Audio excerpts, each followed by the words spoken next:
victims of. It's just such a horrible thing, you know, because some people, Yeah. you know, always like believe their own narratives and whatnot, or there are certain stigmas based on the gender or whatnot, all sorts of stuff like that. That's the Double D experience, you know. We'll go on talking about, you know, bearded ladies and then immediately just segue that into something actually serious. We're always funny, always serious, and always off the cuff. That's what we strive to do on that podcast. If you want to check it out, we'll definitely have that slide going for you in a little while. But instead, the only card that we see on screen right now is Wild Card out here going up against Vabu. This guy's fresh off of a pretty good win and some guy named WebJP, who he defeated 2-1 earlier in this bracket. Yeah, and it was a hell of a W. Pretty impressive victory as well, though WebJP did very nearly bring that back.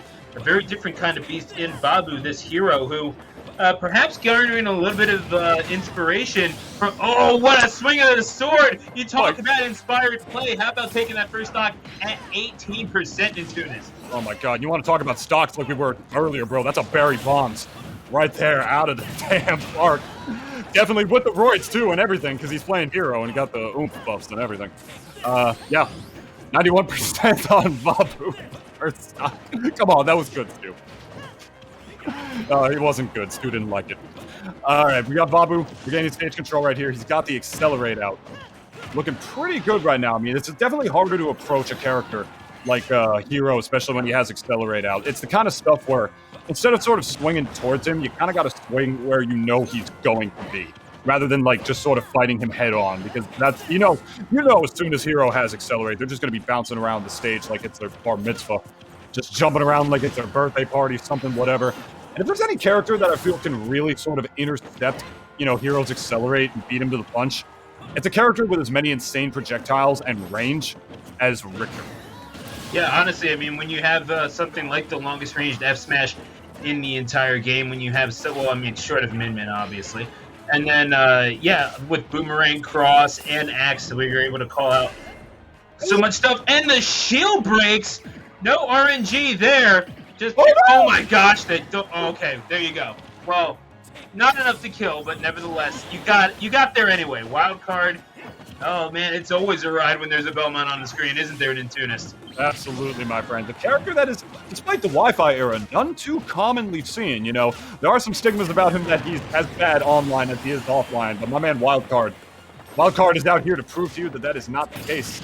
Taking out WebJP earlier in this bracket and then Vabu, but I mean, hey, if there's any character that I can see, as you can see twice in a row, giving a character like Richter a hard time, it's the one that can spawn an infinite, well, not infinite, but you know what I mean, a very annoying full body reflector on themselves, like Hero does. But unfortunately for Vabu, gonna unfortunately self-destruct right there, saying his people needed him once again, and Wildcard getting a second lease on life here because of that, and then the bounce is gone from that as well. So of course you see these crosses coming out, comboing into the holy water. Pretty much a B-button character through and through, Stu, if you do give a character like Richter an inch. But my man Vabu not doing that, retaining stage control once again, and let's see the ledge trap. And yeah, nice. Oh, that is a taste of the Richter's own medicine. If you are a Belmont, you definitely want to emphasize the advantage state, and you really don't want to be in disadvantage. Perhaps that's part of the reason why we don't see as many Belmonts as we do. But Vabu playing in some pretty inspired stuff. This was where Wildcard almost lost the plot. Was able to get that F smash eventually, but oh man, it was looking a little sketchy there for a second. This is the second stock that I believe Vabu took as they're getting in on the approach right through the holy water. And yeah, Wildcard's last stock. They're able to get this confirmed on the ledge guard. The ledge trap really does have to be there every time. But Vabu can't make it back. But again, when you have an example like perhaps Spargo, who actually wound up winning Mazer Gaming Gives Back 2 on the back of their own hero. Prior to that, no hero experience whatsoever, at least according to Smash data, but pulls it out and takes 2 sets off of Yez to do it. So Vabu perhaps taking some notes from that wild card. Well, it's something that they're going to have to contend with. A Vabu who, with bounce already and having to work against that, this is where Vabu is going to strike, and what a way to start things off. Vabu feeling the vibes on Pokemon Stadium. Right, I don't think he was feeling the vibes. It seemed like he wanted to leave as soon as possible. Getting off the level right there, unfortunately messing up that edge guard. I was going to say, you know, you would think you know what a Belmont's worst nightmare is in Dracula or any of those horrible nightmarish demons they have to fight. No, it's Bounce. Bounce is their worst nightmare right here because this character, I'm sure you all know, he's full-on projectile, man. He's a B-button character through and through. This character has been called a full gimmick by a lot of people, and some people would agree to that. You know, this character gets you on the ledge, puts that holy water down, covers roll and whatnot with the whip. That, you know, holy water repeating the hitbox is hard to SDI out of. Boomerang for neutral as well. I mean, this character, not boomerang, cross for neutral as well. It's just, he's a full-on projectile and range distance demon character. He was the on-disc distance demon before they decided to add Min Min into the game, and then subsequently Sephiroth, as, you know, Sakurai just wants to give characters more and more range. But yeah, here we go, Bounce out again. Yeah, Vabu is going to have to try to make up for that, and it's just wild that they wound up losing that stock essentially at 0%. I don't really know if you're Vabu, how you really reconcile that. You had a pretty decent Game 1 victory, and you're following it up with, well, I mean, as much of an opportunity as Wildcard could possibly have ever asked for. That's a tough thing right there, and just like that, Wildcard, I mean, they've been taking the brunt of the punishment in this game number 2, but they're up by a score of 3-1. Definitely earning that second stock, though. You got to give it to them. Yeah, for sure.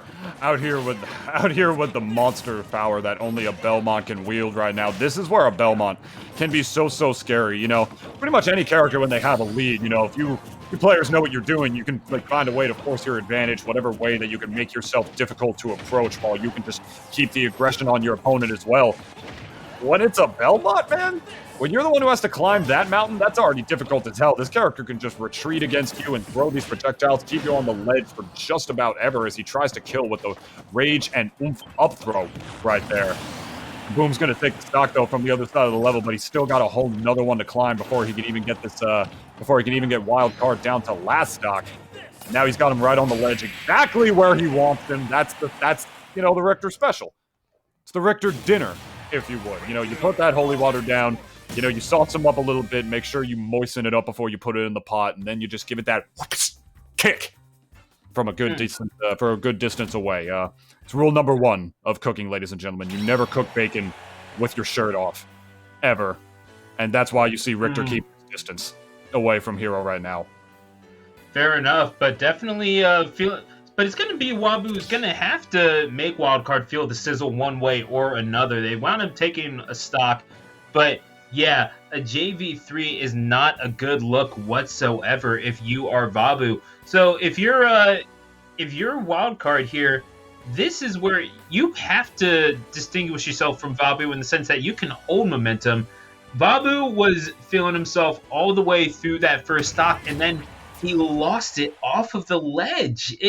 It doesn't quite make sense to me, and that really kind of was the turning point from there on in, and that's what allowed Wildcard to get to JV3. How Vabu gets this back, oh, they're going to have to do it on Pokemon Stadium, where, again, they were feeling themselves before, had a good opportunity to do something, and, well, perhaps this is their chance to rectify that mistake as Bounce comes out. Yeah, this is interesting. I feel like, you know, I mentioned before in Vabu's previous bet how, you know, taking him to, you know, if you have the frame data to sort of aggress this character, a small stage could definitely, you know, potentially work against him, because if there's anything that Hero does lack in, it's frame data.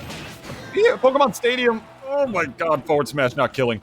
Pokemon Stadium is a relatively large stage, and Richter is a character who's got relatively large range in his own right, so I think Pokemon Stadium 2 is like a stage that can benefit either of these characters right now, but I'm a little surprised at Vabu, because I can definitely see the stage also low-key benefiting Richter a little bit more, you know? Like, he can ledge trap you on pretty much any stage, but now he's got a little bit more room to set something like that up. I don't know. I'm just spitballing here on this one, I won't lie to you. Maybe he just doesn't want a small stage, so Richter's giant range will just be not as overwhelming, I suppose, and as a result, maybe he thinks he won't be able to get, like, his hitboxes out, considering how slow Hero's frame data is in his own right. Perhaps that's why he's still picking PS2. Maybe it has something else to do with the layout. I don't know, but so far, Stu, he's doing a lot better in this game than he did in Game 2. does have the tools to at least deal with Wildcard's range at the very least. I mean, Hero is not a zone breaker character, but if you do get in, you get rewarded with some pretty decent sword swings at the very least. Wildcard at the ledge at 119. We saw just how close they were to the blast zone, but yeah, that back air, it has a little bit of range to it, and Wildcard has a little bit of a lead. They will certainly take that. Vabu is going to charge up the flame, and they're going to attempt to let it rip in the face of Wildcard. Once the opportunity strikes, they're going to zoom right back onto the stage, and well shielded by Wildcard. So Wildcard, again, doing a decent job of makes you wonder which one has the sword, which one is able to get these crits, because Wildcard's playing with a boatload of confidence and not really leaving a whole lot to chance here. Certainly not, my friend. This ain't, he's not the hero player here. He's not the one leaving things up to chance, okay? He's the one who wants to get you in that one spot that he knows he absolutely shines in by that ledge and get that win condition going for him. Not something who wants to just get whatever buffs he can, scrap onto them, and then take advantage of them in the best ways that he can. Now it's going to be a little harder for him because we finally have the first bounce of this game out here. Going to make it very difficult for him to play that neutral in the traditional way of Belmont knows how, but he's still finding a way. Saying, I don't even need those projectiles, Stu, the announcer. Oh my God. 2 F-tilts throughout that stock while Vabu had the bounce out, saying, I don't even care. I don't need my projectiles. And he was still able to get the kill on him for it while he had it out. Beautiful, beautiful patience from Wildcard. Anytime you see a Belmont start to rely on their buttons and have confidence in them, not just throwing them out as a sort of bait and switch. No, these aren't diversions. That whip is dangerous, and if you are able to get in, then you better believe that they are going to be rewarded for it if you are well practiced enough. Wildcard. Yeah, I mean, don't let the name fool you. There is nothing chancy about this thing. Wildcard is playing with the utmost of confidence and flair and debonair, and they're getting rewarded for it. It's almost a full stock lead for them, as Vabu, in very real danger of getting sent down to loser's bracket. Wildcard on the verge of getting a guaranteed 3rd place, but also still staying in winners as they're trying to get to winner's final. That he is, my friend, that he is. Just hanging on to this stock for dear life as he is, but he's going to get all these buffs, swinging for the fences, but unfortunately getting hit by the holy water. That's the worst thing that could have happened to him there. Ow! And an even worse thing that could have happened to him there. Beautiful stuff. Wildcard's adaptation throughout that set. Wild. He was playing out of his mind in that last game, honestly. Let's take a look at this again. Absolutely. I mean, what we saw from Wildcard there, nothing short of impressive in terms of the ledge guarding. Calls out the neutral getup. That is a gutsy thing to do at that percentage against a character like Richter Belmont, or really anyone with the last name Belmont, if we're being completely honest with ourselves. That's a pretty solid, a very confident showing from Richter. And indeed, the person controlling in this instance being Wildcard. You kind of think Richter might have had a mind of their own there, considering, we know how Belmont players like to rely on those projectiles, but really, you called it out. The difference in that game being that second stock when bounce was deployed and out comes the whip. Wildcard showing absolutely no fear, getting into Vabu's face and taking that second stock. That's probably what they needed to sail on through into winner's final.